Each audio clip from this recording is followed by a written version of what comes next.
नमस्कार घरोई उपचार कार्यक्रम में आपण मानक स्वागत। मॉइस्चराइजर स्किन को सुखिला करिवार बंचाए। आज आम प्राकृतिक उपाय मॉइस्चराइजर तैयारी करबा।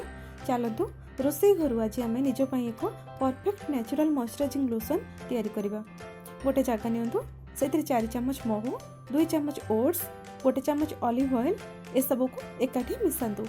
मिसई सारा पर मिश्रण को शरीर बा सुखिला त्वचा लगातु। 10 मिनिट पर नख उषुम पानी धोई नियंतु। तेबे चलतु जानिबा आउ एक उपाय।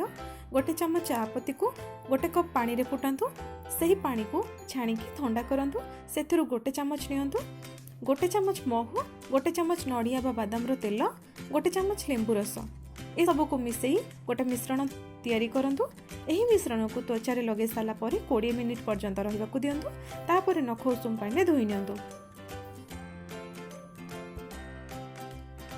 आशा करछि ए भिडियोटा आपनकर निश्चय काम आसबो। जदि भल लागिला ता लाइक शेयर सब्सक्राइब करिया पे भूलंतुनी। रहिली नमस्कार।